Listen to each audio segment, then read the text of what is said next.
aquel tiempo enseñaba Jesús a la multitud y les decía: cuidado con los letrados. Les encanta pasearse con amplio ropaje y que les hagan reverencias en las plazas. Buscan los asientos de honor en las sinagogas y los primeros puestos en los banquetes, y devoran los bienes de las viudas con pretexto de largos rezos. Esos recibirán una sentencia más rigurosa. Estando Jesús sentado enfrente del cepillo del templo, observaba a la gente que iba echando dinero. Muchos ricos echaban en cantidad. Se acercó una viuda pobre y echó 2 reales.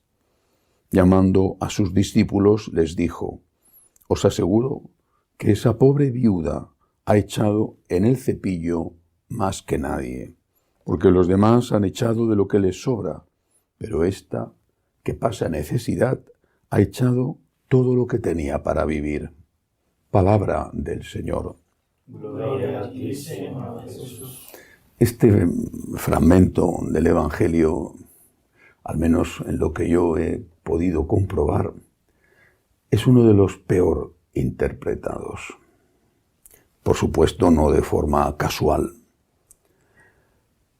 ¿Cuántas veces he tenido que escuchar a personas decir que la viuda había echado 2 reales y que por eso ellos estaban justificados para ayudar a la Iglesia con una colecta, con una ofrenda mínima o incluso con ninguna? Pero no es esto lo que dice el Evangelio. Jesús no la pone como modelo a esta pobre mujer porque eche 2 reales. Esto es lo que no se quiere ver y no creo que sea casualidad.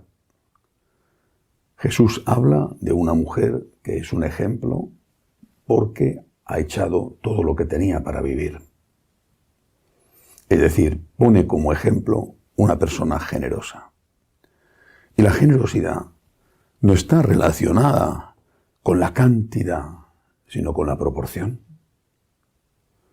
Si tú tienes mucho y echas mucho, pero que es una proporción ridícula comparado con lo que tienes, tú no eres una persona generosa.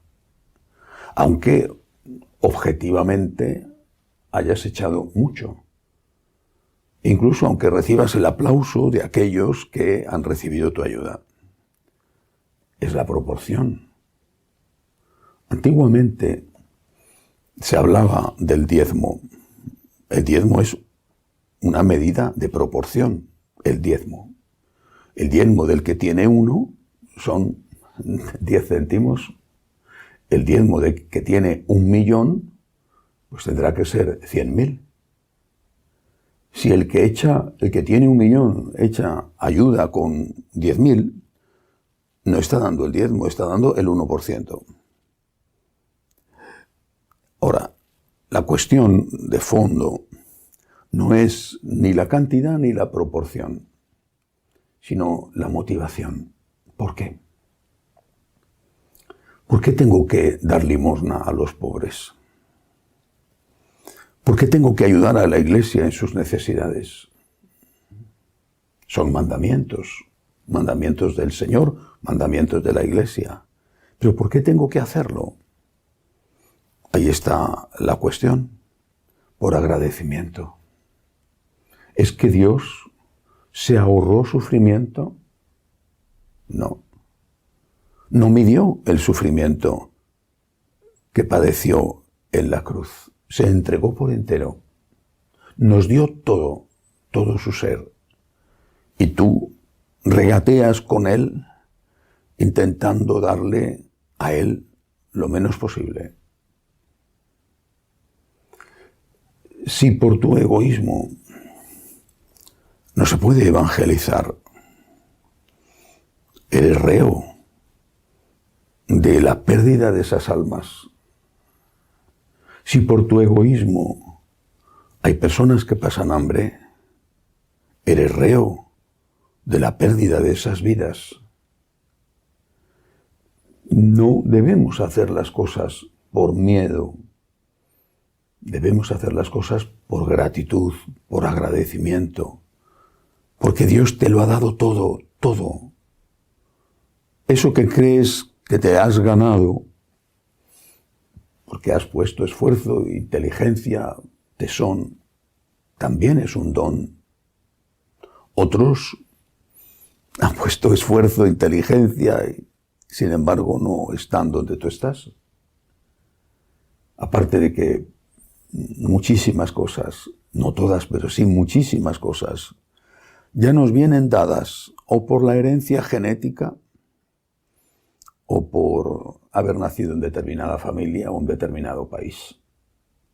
No eres mejor que nadie, ni tienes más méritos que nadie, porque hayas podido ir a estudiar a un buen colegio, con buenos profesores, a una magnífica universidad, aprender idiomas en el extranjero. Todo es un don, todo es gracia.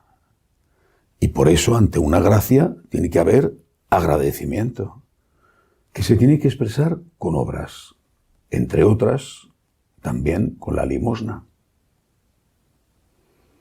¿Qué nos pasa a los católicos en general? Por supuesto que no es así con todos, afortunadamente. Pero ¿qué nos pasa? ¿Cuántas veces, no solamente lo he visto yo, sino que es algo sabido, hablo sobre todo de Latinoamérica, cuántas veces esos católicos que, estando en la iglesia, cuando iban a misa, pocas veces o muchas veces que iban a misa, daban una limosna mísera, con la excusa de que no tenían, la limosna era mísera, pero que después se han hecho de una secta y ahí sí, rigurosamente, dan el diezmo. ¿Por qué? ¿Por qué? Es verdad que en las sectas, especialmente en algunas, se cultiva mucho el miedo. Y es verdad también que algunas de ellas tienen lo que se llama la teología de la prosperidad. Cuanto más das, te dicen, más generoso va a ser Dios contigo. Para hacerte rico, tienes que dar. Es como una inversión en un banco. Cuanto más generosa sea tu limosna, más te va a ayudar Dios. Y si no eres generoso, Dios te va a castigar. Es verdad que esto es una motivación que ponen en funcionamiento con éxito muchas sectas. Pero nosotros católicos no tendríamos que actuar por agradecimiento.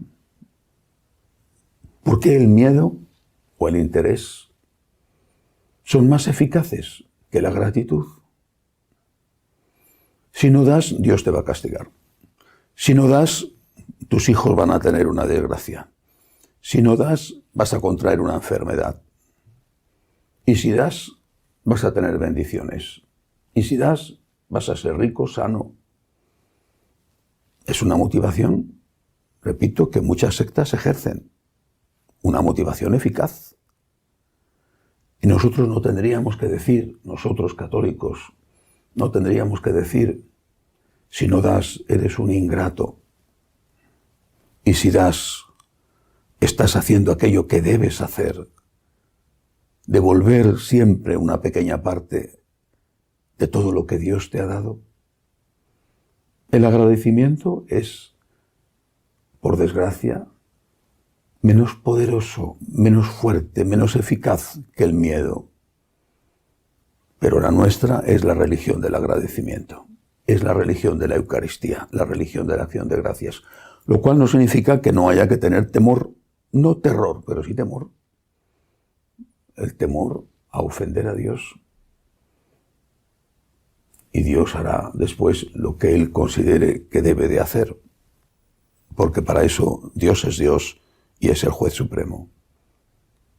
Así que pongámonos en el lugar de esta pobre viuda, que ha dado solo 2 reales, es verdad, pero que ha dado todo lo que tenía para vivir. Y no, con esto no quiero decir que haya que dar todo lo que se tiene para vivir, pero sí que hay que ser generosos. Después te quejas de que Dios no te escucha. ¿Quién está cerrando los oídos de Dios? Quizá, no lo sé, pero quizá seas tú mismo con tu ingratitud. Que el Señor reciba de nosotros aquello que tiene derecho a recibir. Nuestro amor, nuestro corazón, nuestra adoración y también nuestra ayuda económica. Y que así sea.